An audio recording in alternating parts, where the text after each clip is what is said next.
Hello students, this is Pradeep Thapli and you are watching my YouTube channel. A very warm welcome to all of you. Students, today I am going to present a new micro teaching skill, illustration skill of teaching. इसको हम दृष्टांत कौशल के नाम से भी जानते हैं, जिस तरीके से जो है आप स्क्रीन पर देख पा रहे होंगे.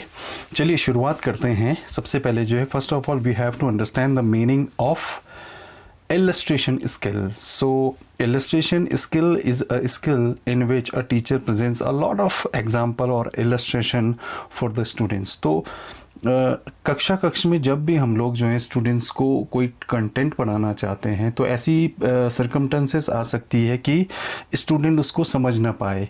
तो उन्हीं कंटेंट को इजी बनाने के लिए टीचर्स के द्वारा कुछ इलस्ट्रेशन प्रेजेंट किए जाते हैं, जिनको जो है हम लोग इलस्ट्रेशन स्किल या एग्जाम्पल स्किल्स के नाम पे से भी जानते हैं.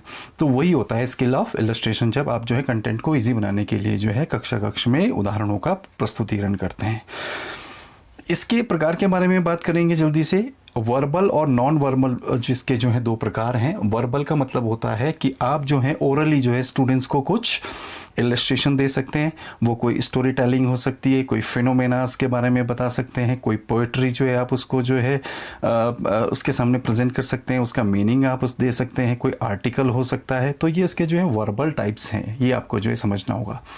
इसके बाद बात करते हैं इसके नॉन वर्बल वाले पार्ट में. इसमें नॉन वर्बल में आपको जो है एक बात ध्यान रखनी है कि इसमें जो है आप उस स्टूडेंट के सामने जो है कुछ प्रेजेंटेशन जो है दे सकते हैं. वो मॉडल हो सकता है, कोई इलस्ट्रेशन के रूप में जो है आप मॉडल दिखा सकते हैं.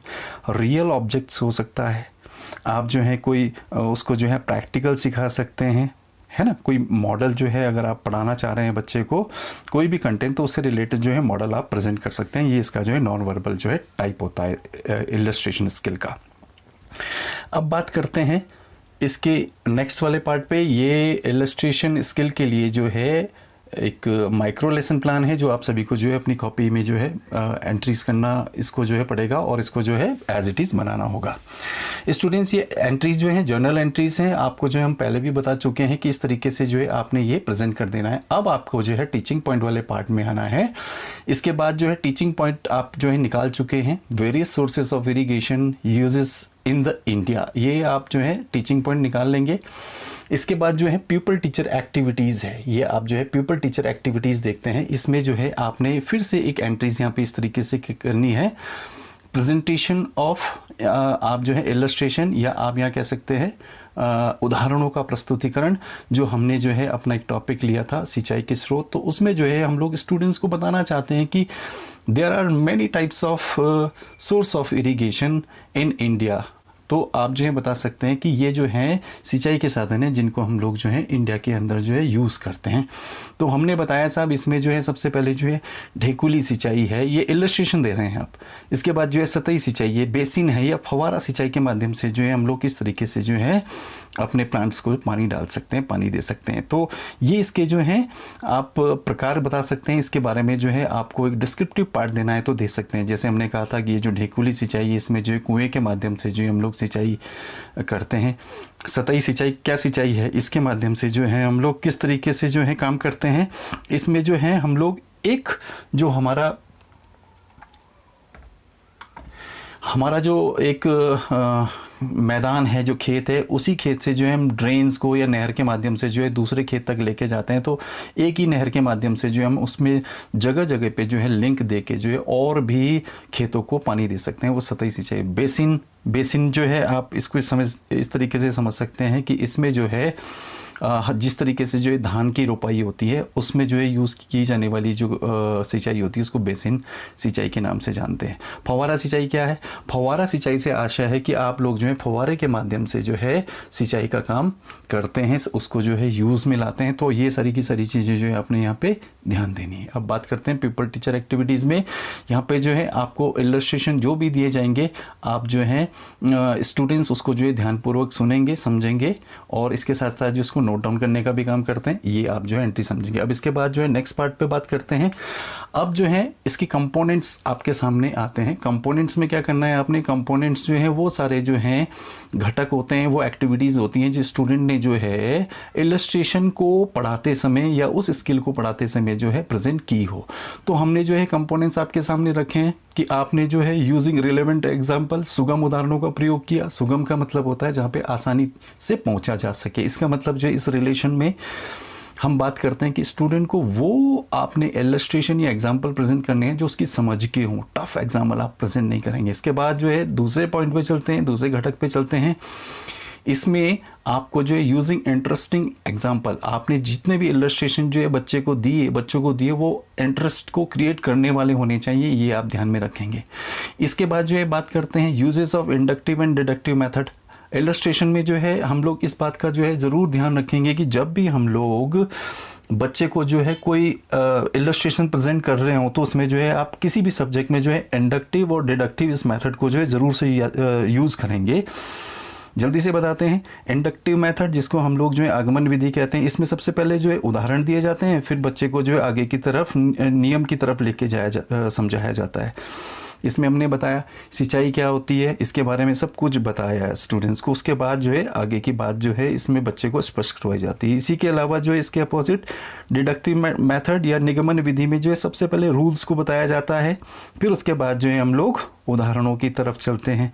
आप जो है बता सकते हैं कि हम लोग जो है जो फव्वारा सिंचाई को जो है अगर यूज़ करना चाहते हैं तो इसके लिए जो हमको प्लांट्स की जो डिस्टेंस है, एक प्लांट से दूसरे प्लांट्स की जो बीच की दूरी है वो कितनी होनी चाहिए कि आप जो है फव्वारे से जो है एग्जैक्ट जो है पानी दे सकते हैं। तो ये सारी की सारी चीज़ें जो है आप बता सकते हैं।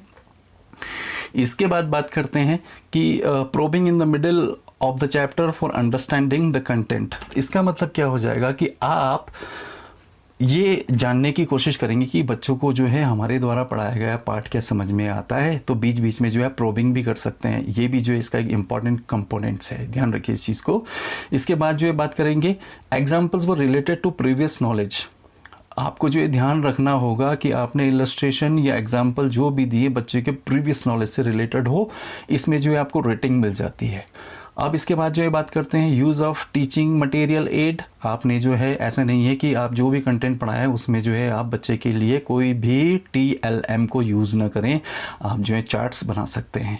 आप इसके अलावा जो है मॉडल भी बना सकते हैं। अगर आप वाटर हार्वेस्टिंग को पढ़ाना चाहते हैं, बच्चे को बताना चाहते हैं फॉर एग्जांपल के लिए, तो उसका बढ़िया सा इलस्ट्रेशन आप जो है मॉडल के रूप में प्रेजेंट कर सकते हैं। इसके बाद जो है हमारा कंपोनेंट्स है व्याख्या हेतु उचित शाब्दिक व्यवहार, appropriate verbal behaviour used for explanation. इसका मतलब ये कि आपने जो है इलस्ट्रेशन की प्रेजेंटेशन के समय जो है एक अच्छी व्याख्या जो है बच्चे के सामने जो है प्रेजेंट कर देनी है। तो ये सारे के सारे जो है इसके कंपोनेंट्स हैं। इसके बाद जो है जो भी कंपोनेंट्स आपने जो है अपने टीचिंग में जो है यूज़ किए होंगे उसके लिए जो है आपको रेटिंग दे दी जाती है। रेटिंग का जो इसका ये जो हमने जो फॉर्मेट बनाया है उसमें नॉर्मल है, गुड है, सेटिस्फैक्ट्री है, पुअर है और एक्सीलेंट है। तो आपने जैसा भी जो है स्किल को जो है अप्लाई किया होगा वैसा मार्किंग जो है यहाँ पे आपको मिल जाएगा। इसके बाद बात करते हैं नीचे जो है आपको बॉटम में देखने के लिए मिलता है आपके जो है सुपरवाइज़र की सिग्नेचर और सजेशन ऑफ द सुपरवाइज़र। तो ये आपको जो है बात ध्यान रखनी है। तो आप जो है इलस्ट्रेशन को यूज़ करते समय जो है इन सब बातों का ध्यान रखेंगे, है ना। आप बात इसको जो है अच्छी तरीके से जो है समझ चुके होंगे। आप सारी की सारी जो है इन चीज़ों को जो है अपनी टीचिंग में अप्लाई करेंगे। तो आपको इलस्ट्रेशन स्किल में जो है ध्यान रखना है कि इसमें जब हम किसी भी कंटेंट को जो है अपने लेक्चर से नहीं समझा सकते तो शिक्षकों के द्वारा क्या काम किया जाता है, इसी को जो है इजी बनाने के लिए हम लोग इलस्ट्रेशन का जो है यूज़ करते हैं। फॉर एग्जांपल करके जो है बच्चे को बताया जाता है। तो ऐसी नॉलेज जो है स्टूडेंट को परमानेंट जो है प्राप्त हो जाती है। आप इस चीज़ का जो है ध्यान रखेंगे, ठीक है। इतनी सी बात जो है आपको यहाँ पे जो है समझ में रखनी है, अपनी समझ में जो है इसको जो है लाना है। तो यहाँ पे जो है हमने एक इलस्ट्रेशन आपके सामने जो है प्रस्तुत किया इस पूरे स्किल के लिए। आने वाले समय में जो है आपको जो है ये बताना चाहेंगे कि स्किल्स जो हैं बहुत सारी हैं। हम लोग जो हैं इसको एक छोटे लेवल पे जो है संकुचित नहीं कर सकते कि केवल जो है स्किल इतनी ही होती है। पर ध्यान रखने वाली बात ये है कि आपको जो है इतनी स्किल जो है अपने टीचिंग के लिए सीख लेनी बहुत ज़रूरी है। इसके अलावा जो है हम लोग एक नया कंटेंट शुरू करेंगे जिसमें जो है कंप्लीट लेसन प्लानिंग जो है किस तरीके से की जाएगी उसके बारे में आपको बताया जाएगा। हम लोग जो है सीखेंगे कि अब इन सारे के सारे जितने भी जो हैं टुकड़ों में हमने जो है पार्ट सीखे हैं, इनको जो एक साथ जोड़ के जो है कंप्लीट लेसन प्लानिंग जो है किस तरीके से जो है क्लास में करनी है, ये इसका जो है आने वाला पार्ट होगा। आज के लिए इतना ही। Have a nice day.